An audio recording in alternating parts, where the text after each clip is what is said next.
Hello, Ma'am Pamela Vinigos. Ma'am Pamela, ito po ma'am yung free nating transformer po ma'am. Okay? Tapos yung wire ng sewing machine natin na kulay black, ito po siya ma'am. Dito natin isasaksak po ma'am. At ito naman pong wire natin, isasaksak natin sa regular outlet natin ma'am. Okay? So wag po natin isasaksak ng direkta yung ating sewing machine. Kailangan dadaan muna siya ma'am sa transformer po ma'am. So ito po siya ma'am. Okay? Unang gagawin natin ma'am, kung tayo po ay magre-refill ng sinulid dito sa mismong bobbing natin, ilalagay natin dyan at itutulak natin dito. Pipindutin natin ito ma'am at siya na po ay nagre-refill. Okay? Tapos ito po yung mga pa-freebies natin ma'am. Kompleto po yan ma'am. Wala pong kulang dyan at yan ay gagamitin na lang po ma'am. Okay? Then, i-open natin ito ma'am para matanggal natin ito. So, ito po siya ma'am. Ayan. Ilalagay po natin yung bobbing natin. Kunin muna natin yung pinaka sinulid natin dito ha. Para matanggal po natin siya at mailagay natin. Habaan po natin yung sinulid na ilalabas natin. So, ito po siya ma'am. Tapos, isasabit natin dito ma'am. Meron pong indicator dito ma'am. So, gaganito po natin siya at ganyan. Tapos, etong sinulid natin, pwede po natin dito ilagay at pwede rin natin dito ilagay po ma'am. Kahit saan po dyan. Pero ako minsan ginagamit kong stick ko to para po ilagay ko dito at nakatayo po yung sinulid natin ma'am. Okay? Sumunod po dyan ma'am, isasabit natin dito. Kailangan yung pressure foot natin nakataas. Okay? Huwag po siya nakababa. Para po maipasok natin ng maayos yung sinulid natin ma'am. So ito po siya ma'am. Dire-diretso natin dito. Ayan. Tapos, ipapasok natin dun sa maliit na spring. So, ganun lang po siya, ma'am. Tatandaan niyo po, kailangan po, pumasok po siya dito, ma'am, ha? Tapos, ipapasok natin ito sa butas ng karayom. Straight line po siya. Butas, papunta po sa likod po, ma'am. Para makapasok po siya sa butas ng karayom. So, ganito po siya, ma'am. Ito. Ayan. Pasok natin doon. Okay. Tapos, ilalagay natin dito yan, ma'am. Then, pagkatapos naman po, ikutin natin yung hand wheel. Ito po yung hand wheel natin, ma'am. Ikutin natin ito ng proper or tama pababa. Ayan, pababa, paharap. Bakit? Para po makain niya po yung sinulid sa ilalim. Ayan, kakainin niya po yan. At magsasama po sila. Ayun po silang dalawa. Dinihilain natin yung sinulid natin nang galing sa karayom. Ayan.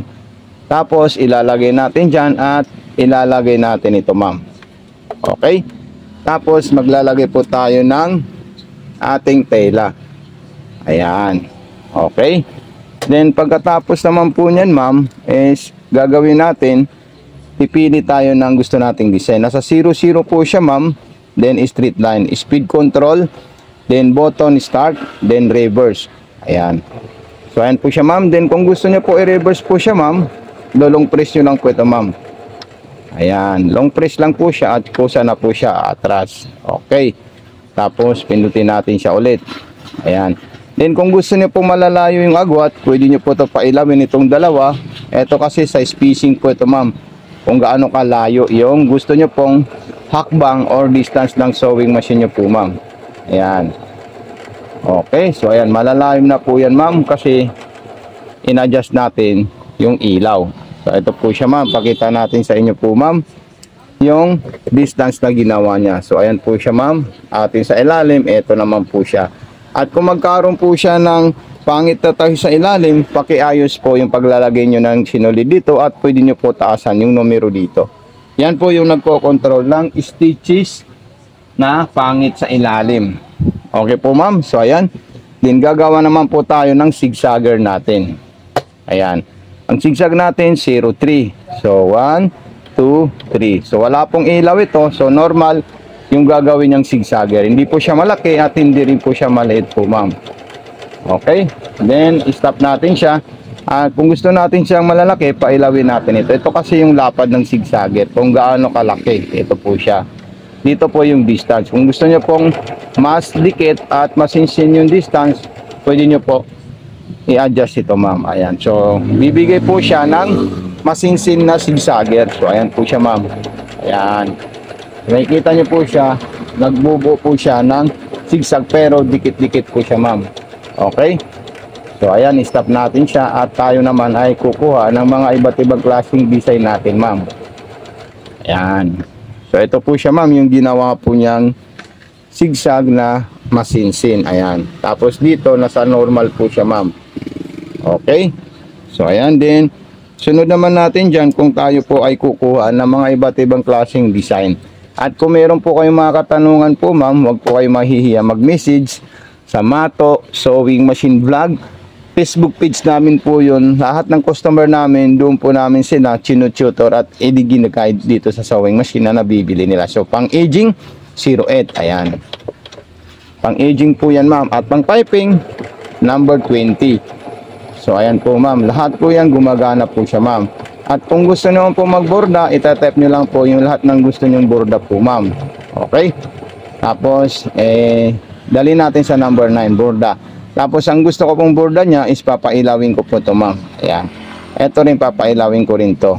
Para mas maganda po yung gagawin niyang borda. Na hindi po siya masinsin masyado at hindi rin po siya dikit-dikit. Pag kasi wala itong ilaw na sa borda ka, sobrang masinsin po siya, ma'am. Opo, sobra po siyang masinsin. Kaya maaaring hindi nyo po ma-identify o yung design pag sobrang ano po siya, ma'am. Sobrang masinsin. Yan. So, katulad yan, nilagay ko siya ng masinsin na masinsin. So, ayan po siya, ma'am. Susunod natin yan, ma'am. Gagawa tayo ng isang design na masinsin po at wala po itong ilaw. Para maintindihan nyo po yung differences po nila po, ma'am. Okay, kasi ito kasi pwede mo i-adjust yung borda mo kung ayaw mo na sobrang masinsin na masinsin. So, ito po siya, ma'am. Ayan. Kita nyo po siya, ma'am, ang ganda.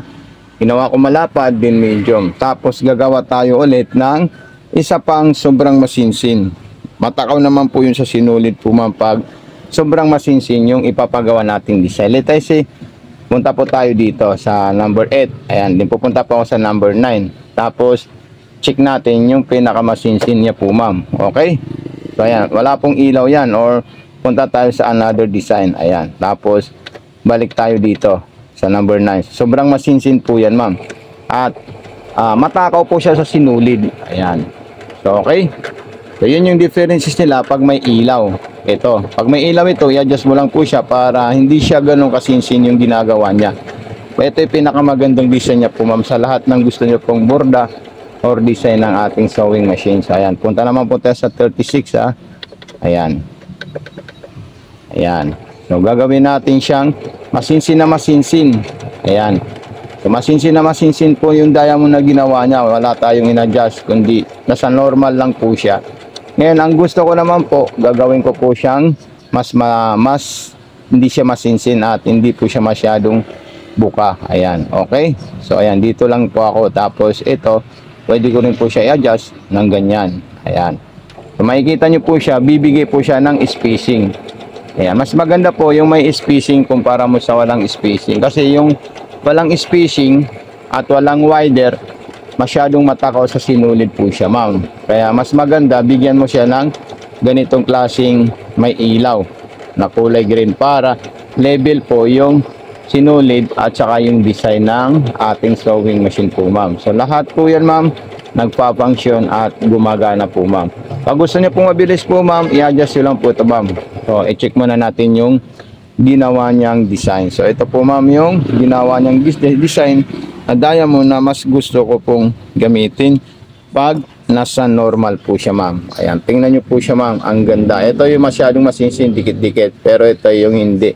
Pag hindi po siya dikit-dikit, kailangan ilaw po yung dalawang kulay green. I-adjust mo lang sa papunta sa kaliwa para ma-adjust po siya, ma'am. So, ayan, napakaganda at napakalupit.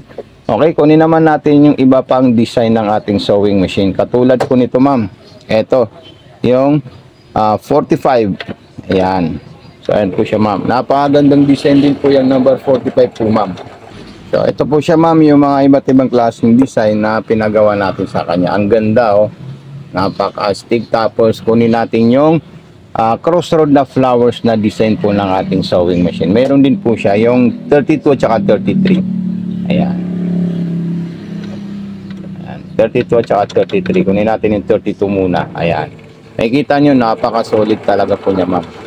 Okay po, ma'am. So, ito na po, ma'am, yung freebies nating rainbow thread para kung gusto nyo po gumamit ng embroidery po, ma'am, na sinulid. Ayan, napakaganda po yan, ma'am. Okay, so tatanggalin natin siya at i-stop natin. Then ipakita natin kay Ma'am Pamela. Okay, so ito po siya, ma'am. Check natin siya kung talagang napaka-solid at napaka-astig itong sewing machine natin, ma'am. Ayan yung flowers na ginawa po niya. Back to back po yan, ma'am. Okay? So maraming salamat kay Ma'am Pamela Nigos sa pagtitiwala sa ating shop.